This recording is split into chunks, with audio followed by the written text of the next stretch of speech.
Hi అండి. నా ఊపిరి నీవే సఖియా పాట 86. ఆమె ఎంత ఉదారమో చూడు. అంత ఖరీదైన ఫ్లవర్స్ ను ఆఫీస్ లో అందరికీ పంచింది. ఆ మాట వినగానే ఆర్య అడుగులు అక్కడే ఆగిపోయాయి. అతని అందమైన ముఖం ఒక్కసారిగా ఎర్రబడింది. అతను వెనక్కి తిరిగి పని చేసే ప్రదేశం వైపుకు వేగంగా నడిచాడు. వెంటనే ఆఫీసులోని ప్రతి ఉద్యోగి పూల కుండీలో ఒక రెడ్ గులాబీ పువ్వుతో అలంకరించి ఉండడాన్ని అతను చూశాడు. అతను గమనించాడు, అవి తన ఉదయం మీటింగ్ కి ముందు పూల దుకాణం నుండి జాగ్రత్తగా స్వయంగా ఎంపిక చేసిన దిగుమతి చేసుకున్న గులాబీలే అని. ఆ అమ్మాయి వాటిని ఒకసారి చూసి పంచిపెట్టేసిందా? అతని అందమైన ముఖం మంచులా చల్లగా ఉంది. కళ్ళల్లో చిరాకు చాలా స్పష్టంగా కనిపించింది. అతను వెనక్కి తిరిగి మీటింగ్ హాల్ వైపుకు నడిచాడు. ఆ తర్వాత గట్టిగా తలుపు లాగి లోపల ఉన్న ఆమె వైపుకు గట్టిగా అరిచాడు. అంజలి, నా ఆఫీస్కి రా. అలా చెప్పాక అతను మళ్ళీ అన్నాడు, ఇప్పుడే. అతని గొంతులో నా ఆధిపత్యం చూపే స్వరానికి మీటింగ్ హాల్లో వారందరూ బిగుసుకుపోయారు.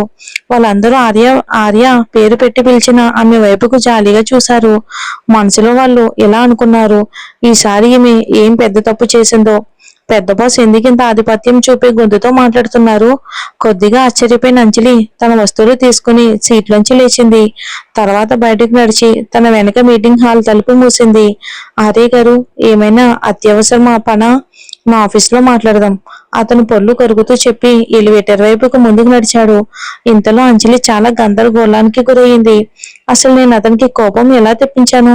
ఇందాక ఆ బేకరీ గురించి చెప్పినందుక? కానీ నేను దాని గురించి పట్టుబట్టలేదు కదా. అదంతా అతని ఇష్టం. ఎలివేటర్లో కాలులో ఉన్న ఉద్రిక్తతను అంజలి స్పష్టంగా గ్రహించగలిగింది. ఆమె తన పక్కన చేతులు కట్టుకుని నిలబడ్డ పొడవాటి దృఢమైన మనిషి వైపుకు చూసింది. అతను ఆ సమయంలో చాలా కోపంగా ఉన్నట్టు కనిపించాడు. మీ కడుపు నొప్పి ఎలా ఉంది? ఇప్పుడు బాగున్నారా? ఆమె అతడిపై తనకున్న శ్రద్ధను చూపించే అవకాశం తీసుకుంది. అయితే ఆర్య ఆమెను పట్టించుకోలేదు. ఎలివేటర్ తలుపులు తెరుచుకోగానే అతను తన పొడవాటి కాళ్ళతో వెంటనే బయటకు నడిచాడు. అంజలి మాత్రం ఇబ్బందిగా అతని వెనకే నడిచింది. ఆర్య ఆఫీసులోకి అడుగుపెట్టిన క్షణం అతను అకస్మాత్తుగా వెనక్కి తిరగడం చూసింది. అతని పొడవాటి చక్కటి శరీరాకృతి తన వైపుకు రావడం చూసి భయపడి ఆమె ఒక్క అడుగు వెనక్కి వేసింది. కానీ ఆమె వీపు తలుపుకు తగిలింది. ఇంతలో అతను తన రెండు చేతులను ఆమె భుజాలకు ఇరువైపులుగా ఉంచి ఆమెను తలుపు కానించి బంధించాడు. అంజలి, టల్ మని, నేను తెచ్చిన పువ్వులంటే నీకు నిజంగా అంత ఇష్టమా? చెప్పు అంజలి, ఎందుకు ఇలా అందరికీ పంచిపెట్టావు? ఆర్య లోతైన గొంతుతో కళ్ళు కోపంతో రగిలిపోతున్నాయి. దానికి బదులుగా అంజలి కొన్నిసార్లు కళ్ళార్పింది. ఓ, అయితే దీనికి కోపం వచ్చిందా? మీరు చాలా ఫ్లవర్స్ పంపారు, కానీ వాటిని ఎలా చూసుకోవాలో నాకు తెలియదు. అందుకే ఆఫీసులో అందరికీ ఇచ్చాను. అవి నా చేతిలో వాడిపోయే బదులు అలా చేయటం మంచిది కదా. అంజలి ఒక సాకు చెప్పడానికి చాలా ప్రయత్నించింది, కానీ అది వినడానికి చాలా బలహీనంగా ఉన్నాడు ఆర్య. ఈ రోజు నేను ప్రతి గులాబీని స్వయంగా ఎంపిక చేశాను. నా శ్రమను అలా వృధా చేయడానికి నీకు ఎంత ధైర్యం?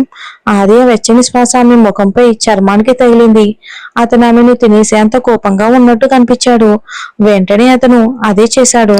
అంజలిని ఒక్కసారిగా ఆర్య కోపంతో చిన్నగా కొరికాడు, సన్నని పెదాలతో. ఆ క్షణంలో అంజలి ఏమరపాటుగా ఉండడంతో నొప్పి ఆశ్చర్యంతో గట్టిగా కెవ్వుమంది. అబ్బా అని ఆమెను కొరిగిన తర్వాత ఆర్య కోపంగా ముభావంగా ఉన్న ముఖంతో ఆమె వైపుకు చూస్తూనే ఉన్నాడు. ఇది కేవలం ఒక చిన్న శిక్ష మాత్రమే. మరోసారి నా బహుమతిని పట్టించుకోకపోతే నిన్ను అంత సులభంగా అయితే వదలను. దానికి బదులుగా అంజలి అతన్ని తోయటానికి చేతులు చాచి ధైర్యంగా బదిలిచ్చింది. అలా అయితే నేను కూడా మీకు ఒక ఫ్లవర్స్ ని తిరిగి ఇవ్వగలను కదా. అవును, మరో ఫ్లవర్స్ నాకు తిరిగి చెల్లించడం సాధ్యమే, కానీ నేను పెట్టిన శ్రమకు నువ్వు ప్రతిఫలం ఇవ్వగలవా? ఆర్య బొంగురుపైన గొంతుతో మాట్లాడ్డాడు. అతని ముఖ కవలికలు చాలా బాధగా ఉన్నాయి. ఇంతలో అంజలి ఒక క్షణం ఆలోచనలో పడింది, కానీ తర్వాత పట్టుబట్టి అతన్ని పక్కకు తోసింది. నేను మీ బహుమతులను మెచ్చుకోనని మీకు తెలుసు కదా. అందుకే ఇకపై నాకేవీ ఇవ్వద్దు. లేకపోతే నేను వాటిని వదిలించుకుంటే మీరు మళ్ళీ బాధపడటం ఖాయం. అకస్మాత్తుగా ఆర్య 2 అడుగులు వెనక్కి వేశాడు. అతను తన లోతైన ఎర్రటి కళ్ళతో ఆమె వైపుకు తీక్షణంగా చూస్తూనే ఉన్నాడు. అతని కనుబొమ్మలు ముడిపడి ఉన్నాయి. అతని మనసు గాయపడినట్టు కనిపించింది. అంజలి కళ్ళు అతని కళ్ళు కలిశాయి. ఆమెకు అకస్మాత్తుగా తన మాటలు చాలా కఠినంగా ఉన్నాయని అర్థమైంది. ఆ క్షణంలో ఆమె అతనికి క్షమాపణ చెప్పింది. క్షమించండి, నా మాటలు మీ మనసుని గాయపరిస్తే క్షమించండి. వెంటనే ఆర్య కళ్ళల్లోని చల్లదనం మాయమైంది. అందులో ఒక వెచ్చని మెరుపు మెరిసినట్టు అనిపించింది. అంది. అయితే అతను ఆజ్ఞాపించే గొంతుతో ఆజ్ఞాపించాడు. అంజలి, నా శ్రమ మళ్ళీ చెత్తలా పక్కన పడేయటం నాకు ఇష్టం లేదు. కొద్దిగా నివ్వెరపోయిన అంజలి తలుపు తెరిచి, అయితే మీరు నాకు ఏ బహుమతులు పంపకపోవటం మంచిది. మీరిచ్చే దేన్నైనా నేను పక్కనే పెట్టేస్తాను అని మాత్రమే బదులిచ్చింది అంజలి. ఇక ఆఫీసులో మిగిలిపోయిన ఆ మనిషి తన అందమైన ముఖంలో వాడిపోయిన భావంతో అక్కడే నిలబడిపోయాడు. అతను కొద్దిసేపు నిశ్శబ్దంగా ఉండి తర్వాత నడుచుకుంటూ వెళ్లి నేల నుండి పై కప్పు వరకు ఉన్న కిటికీల ముందు నిలబడ్డాడు. బయట నుండి వస్తున్న సంధ్యాకాంతితో తడుస్తున్నట్టుగా ఉన్న అతని పొడవాటి దృఢమైన ఆకారం ఒంటరితనాన్ని వెదజల్లుతుంది. అంజలి తిరిగి తన ఆఫీస్కి వచ్చింది. కానీ ఒక క్షణం పాటు ఆమె ఆలోచనలు గందరగోళంగా ఉన్నాయి. నిజం చెప్పాలి అంటే ఆర్య ప్రవర్తన ఆమెకు చాలా అయోమయంగా అనిపించింది.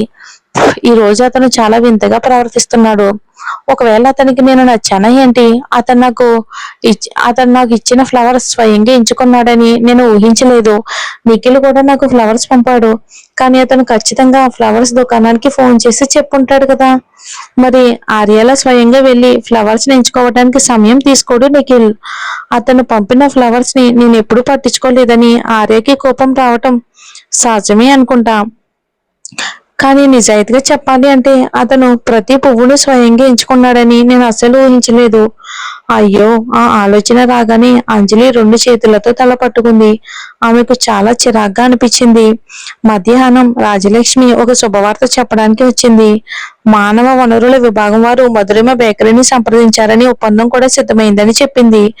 అంతా సంతకాలు పూర్తయ్యాక మధురిమ బేకరీ ఇక్కడికి వచ్చేస్తుంది. దానితో భవిష్యత్తులో వాళ్ళ టీ విరామం సమయంలో రుచికరమైన పేస్ట్రీలు, కేక్లు, అలాగే తాజాగా కాచిన సువాసన భరితమైన కాఫీని కూడా మనం ఆస్వాదించవచ్చు. ఇదంతా అంజలి వల్లే జరిగిందని ఆఫీస్ మొత్తానికి తెలుసు. అకస్మాత్తుగా సంస్థలో అంజలి గుర్తింపు బాగా మారిపోయింది. గతంలో ఆమెను లోపల చిన్నచూపు చూసిన సహ ఉద్యోగులు ఇప్పుడు బహిరంగంగా ఆమెకు థ్యాంక్ యూ తెలుపుతున్నారు. ఏదేమైనా ఇది ఒక అద్భుతమైన ప్రయోజనం కదా. దీని గురించి సంతోషంగా లేని ఏకైక వ్యక్తి నవనీత. ఆఫీస్ మొత్తం అంజలిను ద్వేషించాలని ఆమె బలంగా కోరుకుంది. కానీ అనూహ్యంగా అంజలి ఒక్క దెబ్బతో అందరూ మనసులను గెలుచుకుంది. ఇంతలో మాయ చాలా అసహనంగా ఉంది. ఆమె వెంటనే సంస్థ బయట ఒక దాక్కునే చోటు చూసుకుని ఈ సంఘటన గురించి చెప్పడానికి కావేరి నెంబర్కు ఫోన్ చేసింది. కావేరి ఇప్పుడే అంజలి ముందు ఒక నాటకం ఆడింది. కానీ సడన్ గా అంజలి అంత తొందరగా ఎదురు దెబ్బ తీసింది. అంజలి కూడా నటిస్తుందని, ఆర్యకి తనెంత ముఖ్యమో చూపించడానికి అలా చేసిందని కావేరి అనుకుంది. ఆ క్షణంలో కావేరి పెదవి కొరుక్కుంది. ఆమెకు పిచ్చుకుపోయేలా అనిపించింది. ప్రస్తుతం తన జీవితం వెలుగులేని చీకటిలో ఉన్నట్టు అనిపించింది. ఆమె హృదయం పూర్తిగా మూసుకుపోయింది. తన జీవితంలో వెలుగును అస్సలు చూడలేకపోయింది. ఇప్పుడు ఆమె అసూయ, ద్వేషం, ఇంకా ఎన్నో ప్రతికూల భావనలతో పూర్తిగా నిండిపోయింది.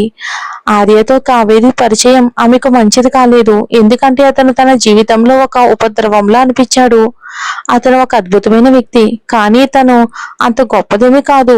దానివల్ల ఆమె తన వ్యక్తిత్వాన్ని మాత్రమే కాకుండా తన సంతోషాన్ని కూడా కోల్పోయింది. ఆమె అంజలిని తీవ్రంగా ద్వేషించింది. ఇప్పుడు ఆ ద్వేషం ఆమెను దహించి వేస్తుంది. కావేరి దృష్టిలో తన జీవితాన్ని నాశనం చేసింది అంజలిని. మధ్యాహ్నం అంజలి తన ప్రాథమిక చిత్రాన్ని రాజలక్ష్మి పరిశీలన కోసం ఆమెకు అందించింది. అది చూసి రాజలక్ష్మి చాలా సంతోషించింది. రేపు ఆ మహిళ వినియోగదారులకు చూపించే ముందు కొన్ని వివరాలు మెరుగుపరచమని అంజలిని కోరింది. అంతా అంగీకరిస్తే వారు తుది ఉత్పత్తి నమూనాను రూపొందించవచ్చు. ఆ తర్వాత ఆ చిత్రం కర్మాగారానికి అప్పగించి ఉత్పత్తిని ప్రారంభించవచ్చు. సాయంత్రం 4 గంటల సమయంలో అంజలి తన కంప్యూటర్లో మెరుగుపరిచిన చిత్రాన్ని తుది మెరుగులు దిద్దుతూ తీరిక లేకుండా ఉంది బిజీగా. అకస్మాత్తుగా ఆమె ల్యాండ్లైన్ ఫోన్ మోగింది. దాంతో ఆమె ఫోన్ తీసి చెప్పండి అని అంది. 2 నిమిషాల్లో కింద పార్కింగ్ స్థలానికి రా. ఒక వ్యక్తి గంభీరమైన స్పష్టమైన గొంతు వినిపించింది.